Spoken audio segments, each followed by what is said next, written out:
ஹே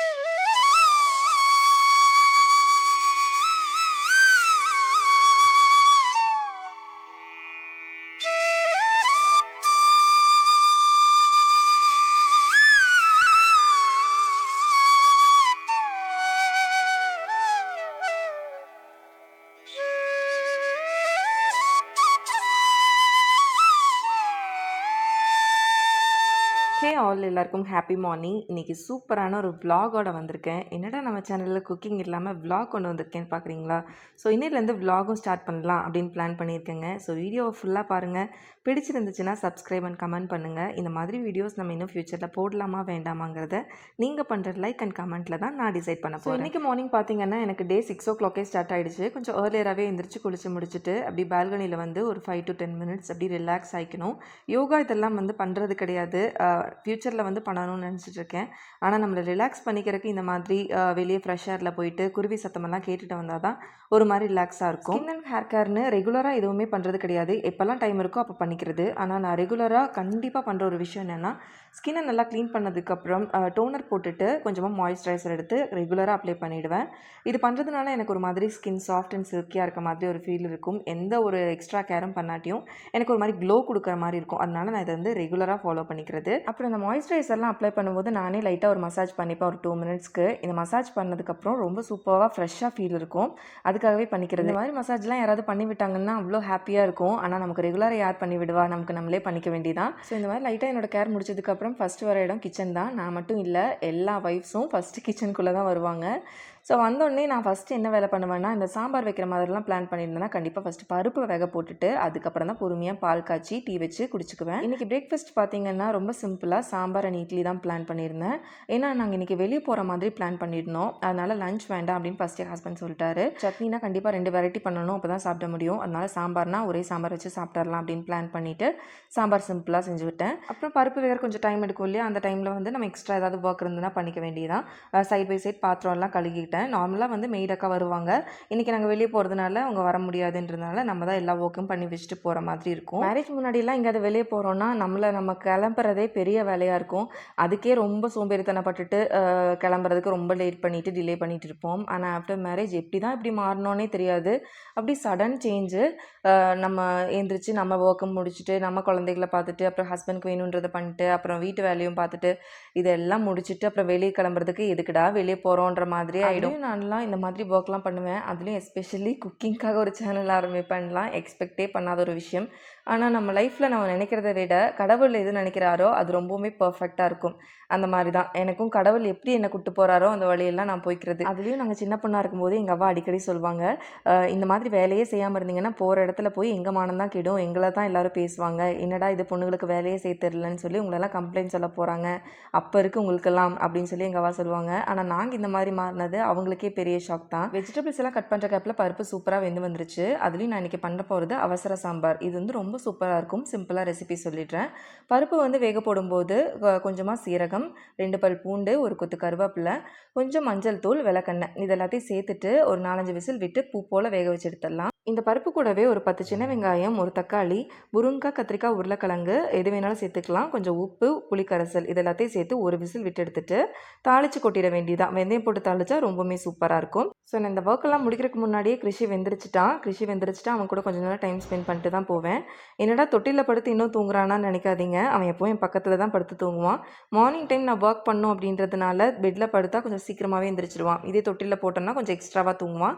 அதனாலேயே வந்துட்டு கொஞ்சம் நேரம் அவனை வந்து தொட்டிலில் போட்டுடுறது. ஒரு 6 மணிக்கு தொட்டிலில் போட்டான்னா ஒரு 8 மணி வரைக்கும் அவன் தூங்குவான். அந்த கேப்பில் நான் என்னோடய ஒர்க்லாம் முடிச்சிடுவேன். ஒரு வேளை இந்த மாதிரி நான் ஒர்க்லாம் முடிக்கிறதுக்கு முன்னாடி அவன் எந்திரிச்சிட்டாலும் கொஞ்சம் நேரம் அவன் கூட இருந்துட்டு அப்படியே ஏதாவது டாய்ஸ்லாம் கொடுத்துட்டு வந்துட்டோன்னா அவன் பாட்டுக்கு விளையாடிட்டு இருப்பான். எனக்கு பெருசாக எந்த டிஸ்டர்பும் பண்ண மாட்டான். அவங்க அப்பா இருக்கிறதுனால கொஞ்சம் நேரம் அவங்க அப்பாவும் கொஞ்சம் நேரம் பார்த்துப்பாரு.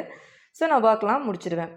தாளித்து கொட்டும்போது கண்டிப்பாக ஆயிலில் கடுகு போட்டுட்டு வெந்தயம் கண்டிப்பாக போடணும். வெந்தயத்தோட மனம் சாம்பாரை ரொம்பவுமே சூப்பராக மாற்றி கொடுக்கும். அடுத்தது வந்து கொஞ்சமாக கருவேப்பிலையும் வரமிளகாயும் போட்டு தாளித்து கொட்டிட்டு ஃபைனலாக கொஞ்சமாக மல்லி இலைகளை தூவிட்டிங்கன்னா பர்ஃபெக்டான சாம்பார் வந்து ரெடி ஆகிடும். இந்த சாம்பார் டிஃபனுக்கு மட்டும் இல்லை, லஞ்சுக்கும் ரொம்பவுமே பர்ஃபெக்டாக இருக்கும். ஏன்னா நம்ம புளி ஊற்றிருக்கோம் இல்லையா, இதனால் லஞ்சுக்கு கெடவும் செய்யாது. அப்புறம் சாம்பாரில் புளி ஊற்றும் போது ரொம்ப அதிகமாக ஊற்றிடாதீங்க, நச்சு புளி ஊற்றினா மட்டும் போதும். சாம்பார் நான் செஞ்சு முடிச்சதுக்கப்புறம் எங்கள் அத்தை ஃபோன் பண்ணாங்க, இந்த மாதிரி கத்திரிக்காய் பஜ்ஜி கொடுத்து விட்றேன் அப்படின்ட்டு. ஸோ அவங்க கத்திரிக்காய் பஜ்ஜியும் கொடுத்து விட்டாங்க. ஸோ 2யும் வச்சு கிறிஷுக்கு ஊட்டி விட்டாச்சு. கிறிஷுக்கு வந்து இந்த மாதிரி சாம்பார் இது கூடலாம் நெய் நான் ஆட் பண்ணுறதில்ல, தேங்காய் எண்ணெய் தான் ஆட் பண்ணுறேன். தோசை இந்த மாதிரி கொடுத்தேன்னா தோசையில் ஸ்ப்ரெட் பண்ணுறது, அப்புறம் சாதத்தில் சம்டைம்ஸ் ஆட் பண்ணுறது அந்த மாதிரி தான். எப்போவுமே நெய்யே ப்ரிஃபர் பண்ணுறது வந்து எனக்கு பர்சனலாக பிடிக்கல. அதனால நான் வந்து மோஸ்ட்லி இந்த மாதிரி ஐட்டம்ஸ்க்கெல்லாம் வந்து தேங்காய் எண்ணெய் தான் ப்ரிஃபர் பண்ணுறது. அது வந்து காரமாக இருந்தாலும் அதை ரெடியூஸ் பண்ணி கொடுக்கும். தேங்காய் எண்ணெய் சாப்பிட்றது ரொம்பவுமே நல்லதும் கூட. அப்புறம் புதுசாக நான் இப்போ விளாக் ஸ்டார்ட் பண்ணியிருக்கிறதுனால அப்பப்போ மொபைல் எடுத்து ஷூட் பண்ணுறேன். கிறிஷி வந்து என்ன பண்ணுறான்னா, அந்த மொபைல் பார்த்துட்டு அவனும் ஏதாவது பேசுகிறான். ஸோ பார்க்குறக்கே ஒரு மாதிரி ரொம்ப க்யூட்டாக இருக்குது அவன் பண்ணுறது எல்லாமே. நான் கேமரா எடுத்து வச்சனாலே அங்கே வந்து நின்றுக்கிறான். அவனுக்கு தெரிஞ்சது ஏதாவது பண்ணுறான் அந்த மாதிரி. ஸோ அவனுக்கு கடகடன்னு சாப்பிட ஊட்டி விட்டுட்டு நான் வந்து கிளம்ப ஸ்டார்ட் ஆகிட்டேன். அப்போவே டைம் வந்து ரொம்பவுமே லேட் ஆகிடுச்சு. ஆக்சுவலாக வந்து பிளான் பண்ணது 9:00 வீட்டை விட்டு கிளம்பிடணுன்னு. நான் கிளம்பி முடிக்கும் போதே டைம் வந்து 10 கிட்ட ஆகிடுச்சு. இதெல்லாம் என்ன புதுசாக நடக்கிறதா, எப்பயுமே நம்ம லேட்டு தான் நினச்சிக்கிட்டு நான் பாட்டுக்கு பொறுமையாக கிளம்பிட்டு இருந்தேன். ஸோ நான் இப்போ போடுற இந்த இயரிங் வந்து ரீசெண்டாக வாங்கியிருந்தேன்.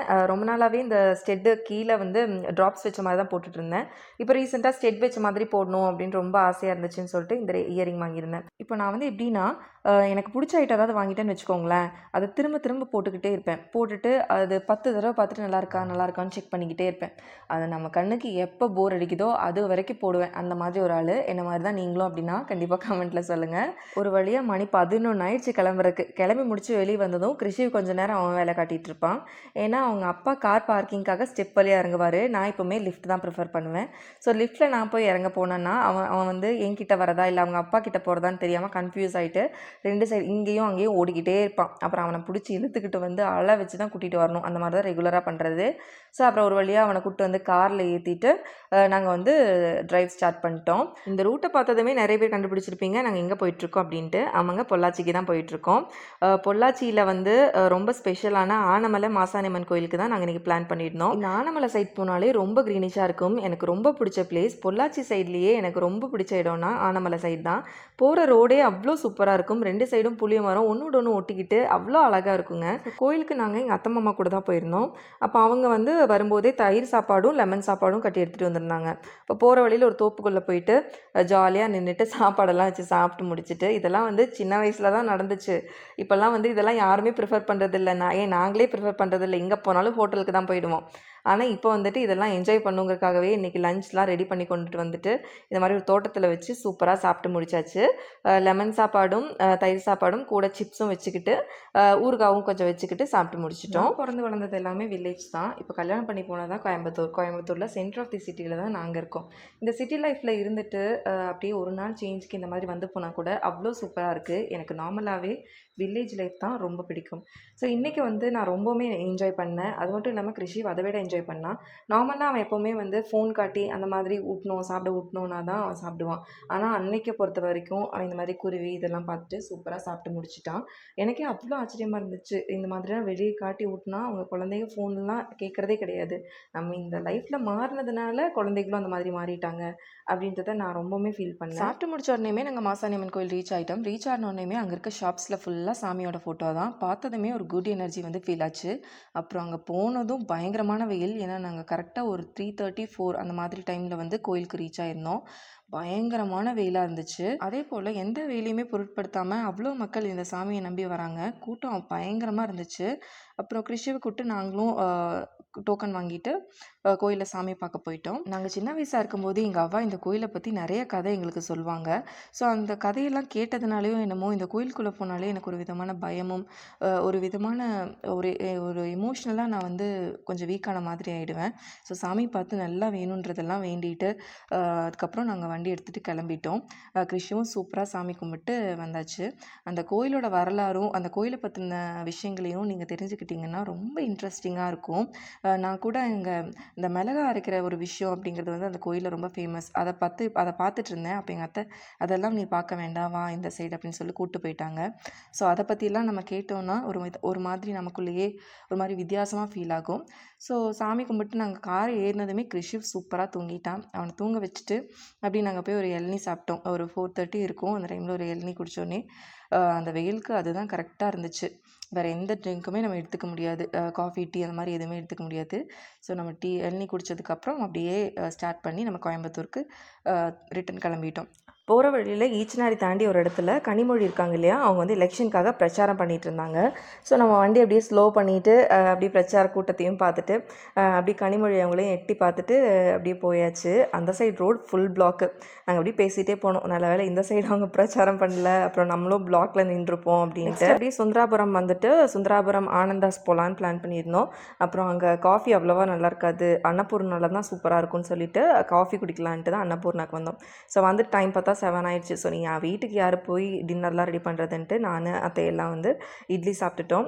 கிறிஷுக்கு சப்பாத்தி சொன்னோம், அவன் பெருசாக சாப்பிடல. ஸோ அவங்க அப்பா கேக் சாப்பிட்டாரு, அதை கொஞ்சம் அப்படியே லைக் பண்ணி சாப்பிட்டான். பெருசாக இதெல்லாம் கொடுத்ததே இல்லை.